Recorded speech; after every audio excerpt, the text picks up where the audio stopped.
Have you ever wondered what's silently sabotaging your egg and sperm quality? Well, in today's video, we're diving deep into the surprising factors that could be wreaking havoc on your reproductive potential. Trust me, you don't want to miss this episode. I know a thing or two about your hormones and your fertility, as I've been helping thousands of women improve their fertility and get pregnant over the last 20 years that I've been a natural fertility expert. I've helped them by finding out what's not letting them get pregnant, developing a personalized fertility plan for them, and giving them the ongoing support that they need to not only follow their plan, but improve their health and fertility. So whether you're on this fertility journey to get pregnant or just curious about optimizing your reproductive health for the future, this video is still for you. If you're trying to get pregnant and have been focusing on improving your egg quality and sperm quality, you most likely already know the basics. Quitting smoking, no drugs, don't have caffeine, right? Those are all the basic things that you're told and that you probably already know. If you've been a bit more committed, you're probably following an adequate diet to nourish your body and improve your egg quality. Quick note before we get started on this video. If you want a little bit more guidance about the best diet tips to improve your egg quality, then I'm gonna leave my free guide right here, which is complete with a fertility shopping list, and it's approved by me to help you get pregnant. So I'm gonna leave that in the description below as well.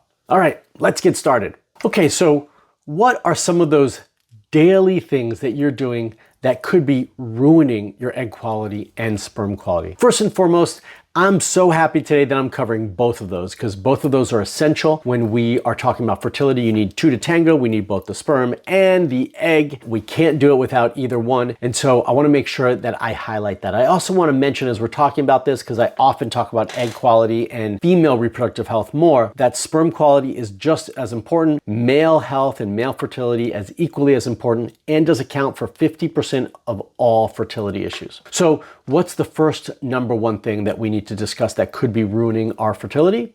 Lifestyle stressors. That's right, lifestyle stressors. What does that really mean though? Well, daily stressors on our body in multiple ways can absolutely be impacting the quality of your eggs and your sperm. And I would say that those stressors impact your sperm quality faster, and they take a little bit longer to impact your egg quality, but they will impact both. So how does stress impact your fertility? The first thing I want to mention when we're talking about this is that we often view stress as emotional stress, and that's fine. It's certainly one of the variables when we're talking about stress, and I don't want to minimize that. I'm actually going to spend quite a bit of time talking about that. But stress comes in various other ways as well, and all the other daily things that we're doing to potentially ruin our fertility and our sperm and egg quality are also stressors on the body, right? They are all things that will contribute stress in different ways to our body and our overall fertility health. So since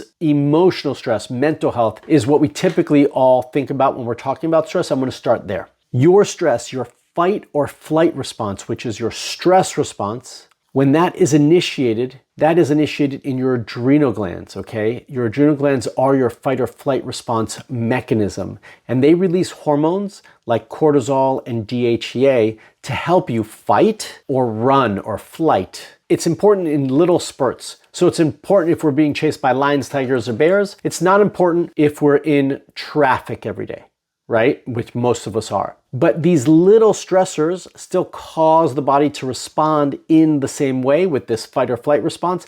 And our body does not differentiate between lions, tigers, and bears and traffic. It differentiates between degrees of stress, but not what that stress is. This response was also created for spurts to be managed, right? Not for ongoing stress. So if we are in ongoing stress, that's going to be more detrimental. So chronic stress and long-term stress are going to be more detrimental. If we sit in traffic for 2 hours a day versus I've got one moment in time where there's a small stressor that I have to respond to and then I can back off, those are different. Also, I will say the potential degree of stress, like if you're in a car accident or something that's really traumatic, that is also a problem because that takes longer for us to respond from. Now, when our adrenal glands react, over time, they are going to impact our hypothalamus and pituitary.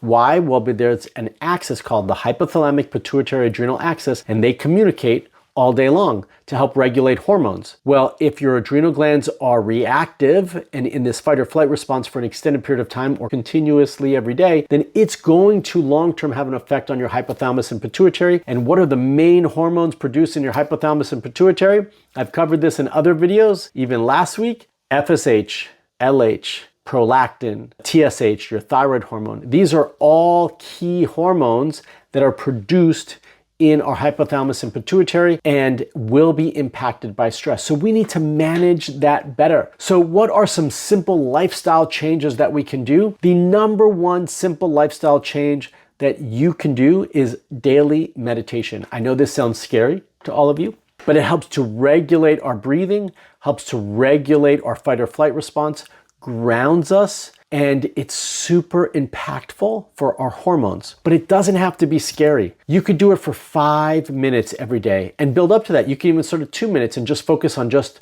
breathing. What I'd really like for you to do is do 5 minutes of meditation 2 to 3 times a day, right? So morning 5 minutes, midday 5 minutes, evening 5 minutes. That's doable. It's a total of 15 minutes in a day. It's really not a long time, and it will go a long way towards supporting your fight or flight response, regulating your adrenal functions, and supporting your hormones. The second factor that is potentially wreaking havoc on your egg quality and sperm quality are environmental toxins. Yes, they will impact both. And again, as I mentioned before, sperm are more sensitive and volatile, so they're going to be impacted by all of these things faster. But on the positive note, they also respond faster to improvement, where egg quality is going to be impacted by these things slower, but it also takes a longer time to reverse that process. So that's the differences between these things. So environmental toxins, these are all the chemicals around you in your environment. These are all the things you use on your skin, on your hair, on your body, on your hands.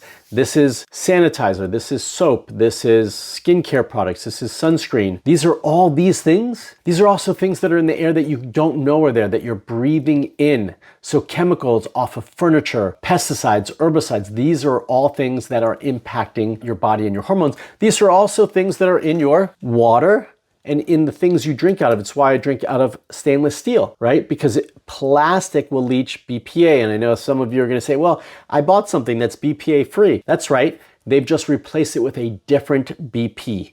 Okay, bisphenol. It's not bisphenol A, but it might be bisphenol B or something else. And that's not being tracked. All of these chemicals in our water, in our food, in our environment, on our skin are impacting your hormones, your endocrine system, and in the end, fertility. So we need to do something about it. These are all threats to your reproductive health, and you need to take action with it. So start changing those things one by one. As your soap runs out, buy something better. As your sanitizer runs out, buy something cleaner. As you start to replace your cookware, buy something better. These are all the things that you need to start to do now and bit by bit, so it's not overwhelming, to improve your health and reduce the toxins that you're exposed to. Your diet is also potentially ruining your fertility. What you eat, the quality of the food, is going to be crucial here. So we just talked about toxins. There's lots of chemicals and toxins in the food that we consume, so we need to be careful of that. But also we need to be careful of the quality, if it's organic or not. The organic products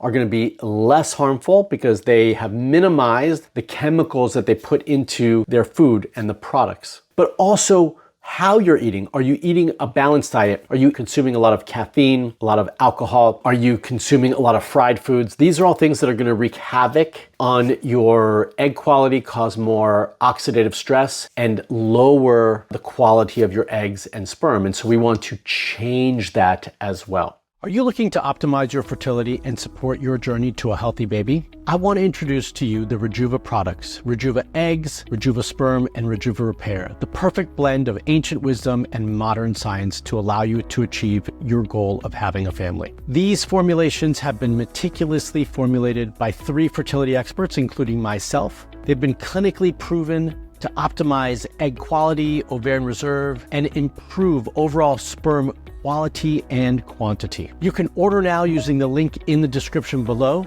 to take the first steps towards a brighter future. The future of fertility changes today for you. I think right now is a good time to highlight one key factor. I know I talked about this in the opening part of the video where I mentioned, well, most of you are probably not smoking or drinking alcohol, but I do think it's important to talk about this factor right here. Smoking of any kind, nicotine or marijuana, is not a positive habit for your health and your fertility. I know it seems straightforward, but I want to be really clear about that. And excessive alcohol intake can be a major problem when it comes to reproductive health. Now, I'm not suggesting you can't have a glass of alcohol from time to time. I am suggesting that it needs to be in very small amounts or in controlled moderation. And I do think the quality of what you're drinking, just like I mentioned in everything else, is also an important factor here as well. So you should assume that all wine and beer that is from the United States has Roundup in it, glyphosate. Okay, it's been tested. You can find papers on this. It's a fact. So if you're going to be drinking those things, I highly recommend that they come from outside the United States. It doesn't mean that they're going to be free of those things. It means it's less likely and probably in lower amounts. You can actually buy some wine that's been tested to be clean. They've certified it, so you can trust in that as well. I think if you're going to have some alcohol, maybe 1 or 2 glasses over the course of a week. And I actually do prefer some good quality wine, right, that's been tested. Beer is on the bottom of my list, and some good quality clear liquor like tequila or vodka is also a better option as well. So those are some good options to help you manage that piece. Sleep. It's such an important lifestyle factor that can absolutely be contributing to either healthy or good quality eggs and sperm or negatively impacting it. We don't think about this often, and this could have been at the top of my list when I put this list together today, but sleep and the quality of the sleep and the amount of sleep you get is super important. Please don't underestimate it and its impact on your fertility and overall health.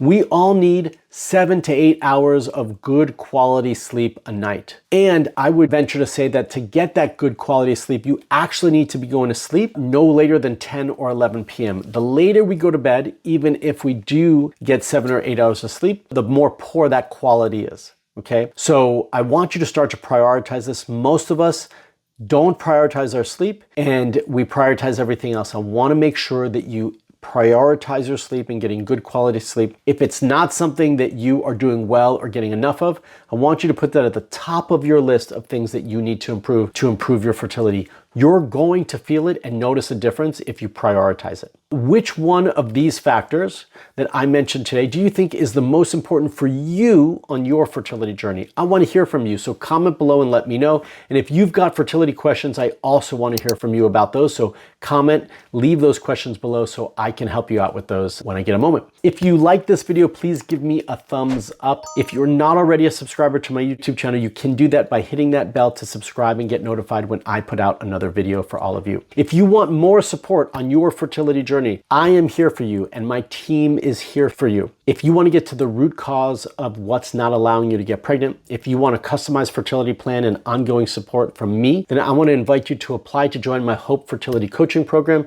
All you have to do is use the link in the description below to speak to a real person on my team who can help guide you on the next steps. All right, everyone, until the next video, stay fertile.